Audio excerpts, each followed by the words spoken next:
साधना और समाधान चैनल देख रहे सभी भक्तजनों को जय माता की। तो भक्तजनों, आज मैं आपको चैनल के माध्यम से रैप्पा घोरी जी की साधना के बारे में बताने जा रहा हूँ।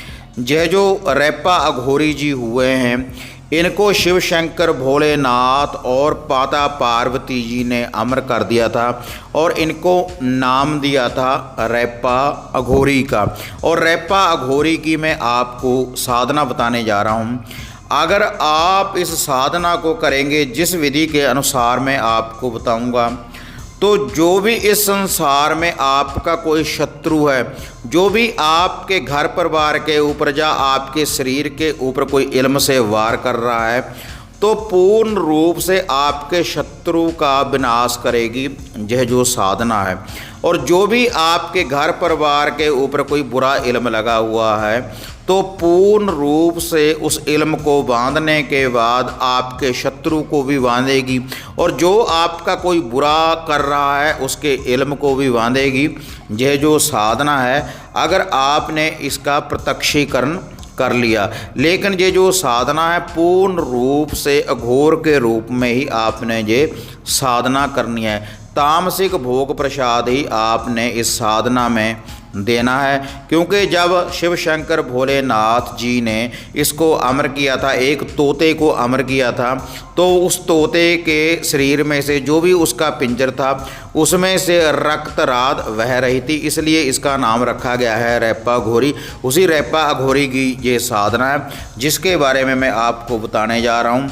और इसका मैं आपको एक पुरातन शक्तिशाली मंत्र बताने जा रहा हूँ और इसका जो लूफा भोग प्रसाद है भक्तजनों वह बताने जा रहा हूँ। और ये जो आपने इसका भोग प्रसाद देना है रैप्पा अघोरी जी का, घर से बाहर ही आप इसका भोग प्रसाद दें जिस विधि के अनुसार मैं आपको यह बताने जा रहा हूँ।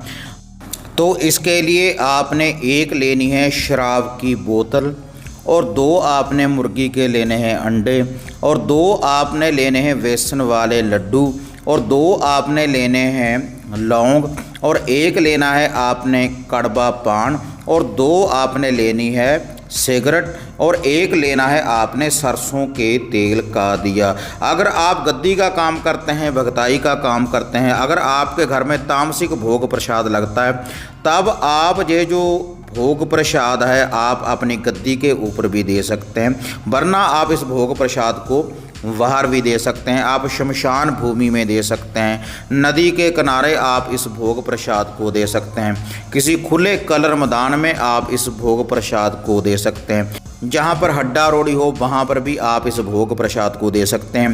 पहले आप सरसों के तेल के दिए को रोशन कर दें। सरसों के तेल के दिए को रोशन करने के बाद आपने ये जो 2 सिगरेट है इसको जलाकर रख देना है। उसके बाद जो भी जितनी ये सामग्री है उस चिराग के ऊपर से 7 बार वारने के बाद आपने उस चिराग के पास इसको रख देना है।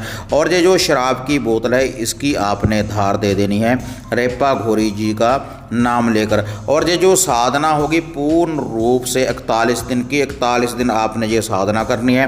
और ये जो सामग्री, ये जो भोग प्रसाद है, आपने 1 तो देना है पहले दिन और 1 देना है लास्ट वाले दिन। और ये जो साधना है आप किसी भी शनिवार से इसको आरंभ कर सकते हैं जब सूर्य अस्त हो जाए। और जो आपने इसमें वस्त्र पहनने हैं, खाकी वस्त्र पहनकर आपने इसकी ये जो साधना है आपने करनी है। और किसी माला से भी आप इसकी ये जो साधना है आप कर सकते हैं। पूर्व दिशा की ओर आपने मुख कर बैठना है जब भी आपने ये साधना करनी है। जो पूर्ण रूप से प्रत्यक्षीकरण करना चाहते हैं इस साधना का, तो 41 दिन ही वह व्यक्ति ब्रह्मचार्य का पालन करे और धरती के ऊपर आसन लगाकर बैठे। और जब आपने इस साधना का आरंभ करना है, आप अपने गुरुदेव जी से आज्ञा ले लें।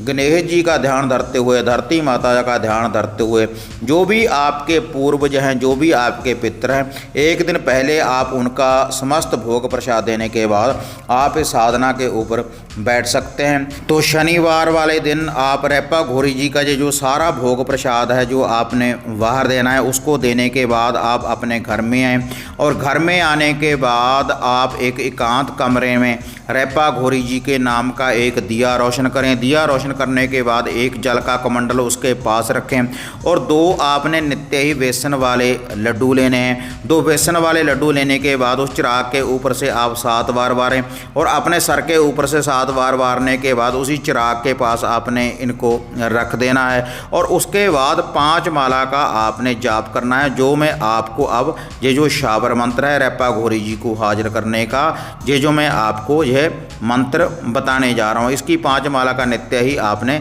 जाप करना है। और जाप करने के बाद ये जो 2 लड्डू हैं इनको आपने अपने सर के ऊपर से फिर वारना है 7 बार और 7 बार वारने के बाद इसको आप किसी अघोर जगह के ऊपर आपने रख देना है।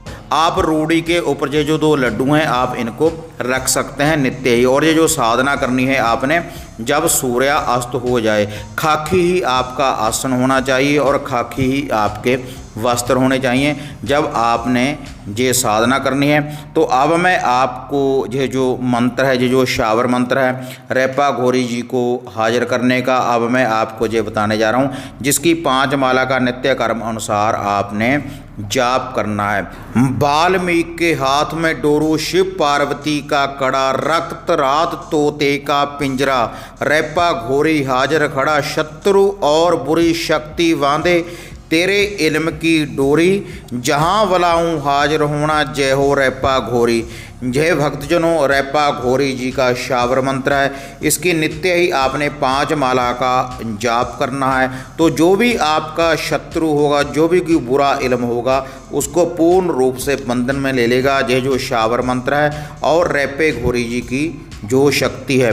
और जो मैंने आपको भोग प्रसाद बताया है, जो पहले दिन देना है आपने तामसिक भोग प्रसाद और लास्ट वाले दिन तामसिक भोग प्रसाद देना है। जिसके भी घर परिवार में कोई समस्या है, किसी प्रकार का भी कोई बुरा इल्म लगा हुआ है, तो वही भोग प्रसाद आपने पूरे घर में से वारना है। सभी व्यक्तियों के ऊपर से वारने के बाद उस भोग प्रसाद को जिस विधि के अनुसार मैंने बाहर बताया है उसी विधि के अनुसार आप उसको बाहर दे सकते हैं। रैपा घोरी जी का ये जो लूफा है भोग प्रसाद है, किसी घोर जगह के ऊपर भी आप जब ये भोग प्रसाद देंगे तो जो भी आपके घर में कोई बुरा इल्म लगा हुआ होगा, जो भी कोई आपका शत्रु होगा, तो उसका पूर्ण रूप से विनाश करेगा ये जो रैपा घोरी जी का इल्म है, जो मैंने आपको ये विधि बताई है। तो भक्तजनों, यह है रैपा घोरी जी की साधना, जो श्री भगवान वाल्मीकि जी और शिव शंकर भोलेनाथ और माता गौरा पार्वती जी की कृपा से जो अमर हुए रैपा घोरी जी। और इनके बाद इन्होंने जो इनका अगला जीवन था वह था रैपा चौधरी के रूप में, जो गोगा जहार पीर जी के साथ ये चलते हैं। इनकी साधना जो नाहन में इनकी गद्दी बनी हुई है, लेकिन यह है रैपा घोरी का रूप जिसकी मैंने आपको ये साधना बताइए। तो आप अघोर में ये साधना कर सकते हैं, प्रत्यक्षीकरण कर सकते हैं जिस विधि के अनुसार भक्तजनों मैंने आपको बताया है, शत्रु और हर बुरी शक्ति का अंत करने के लिए। तो भक्तजनों, इसी तरह से एक नई साधना के साथ आपसे फिर मिलते हैं। तब तक जय माता काली, जय बाबा भैरवनाथ।